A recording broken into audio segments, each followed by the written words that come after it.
Glass cup মাছের ডিম পেঁয়াজ রসুন দিয়ে ভাজা করছি, উচ্ছে দিয়ে ভাজি করবো, তাই আগে পেঁয়াজ রসুন দিয়েছি, দেওয়ার পরে গ্লাস কাপ মাছের ডিম দিলাম, দিয়ে হালকা হলুদ আর সামান্য একটু শুকনো মরিচ গুঁড়ো দিয়েছি আর লবণ।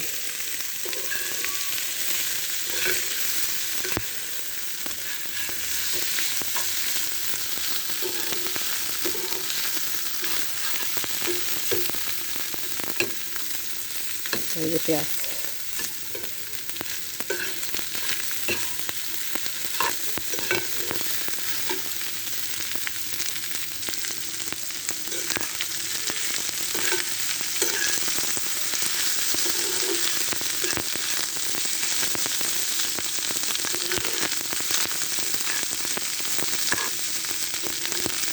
বড় পেঁয়াজ কুচি আর রসুন কুচি দিয়েছি 2টা, পেঁয়াজ কুচি দিয়েছি 4টে পেঁয়াজ কুচি আর রসুন কুচি।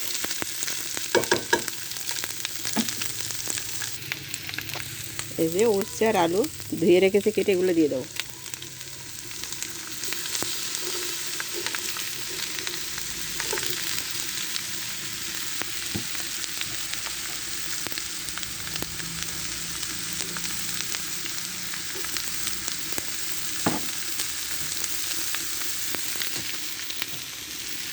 সামান্য একটু জল দেবো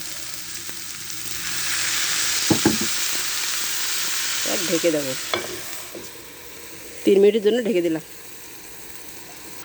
3 মিনিট পরে আমি ঢাকনিটা উঠালাম, উঠিয়ে দেখেন একটু নেড়ে ছেড়ে দিলাম, একটু নেড়ে ছেড়ে দিয়েছি। এবার পরিমাণ মতো লবণ দেবো।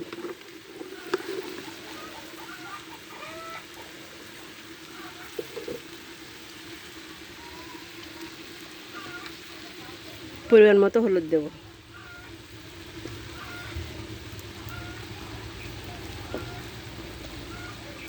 শুকনো মরিচের গুঁড়া আমি কিন্তু মাছের ডিমে দিয়েছিলাম, তাই এখন আর দেবো না। সামান্য একটু শুকনো মরিচের গুঁড়া দেবেন।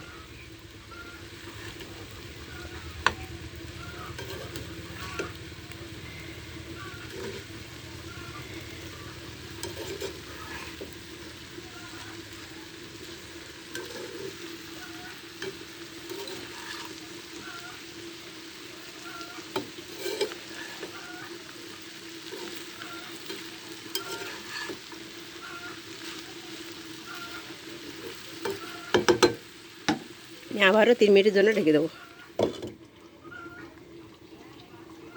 এদিকে আমার বাড়িতে মেহমান আছে, রান্না চলছে,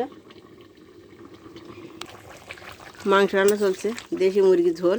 এটা আমি আপনাদের আজ দেখাতে পারিনি, কারণ খুব ব্যস্ততার মধ্যে রান্না করতে হচ্ছে আর আমাকে সব একাই করতে হয়, এই জন্য আজ আমি আপনাদের সামনে এটা তুলে ধরতে পারলাম না।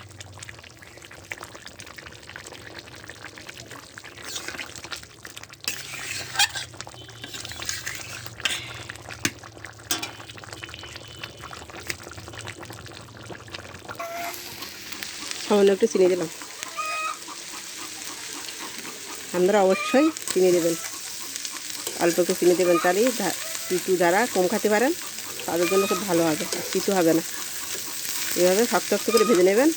আলু উচ্ছে, আলু না দিয়ে শুধু উচ্ছেও যদি ভাজি করেন তাহলে একটু উচ্ছেটা শক্ত শক্ত করে ভেজে নেবেন, তাহলে খুব সুন্দর লাগবে এবং কিছু লাগবে না, খুব ভালো লাগবে খেতে।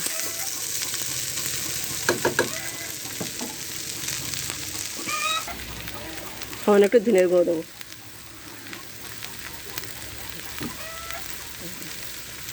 আলু দিয়ে গ্লাস কাপ মাছ রান্না করবো। 4 কেজি একটা গ্লাস কাপ নিয়েছিল, এই গ্লাস কাপ মাছ ডিম দিয়েছি।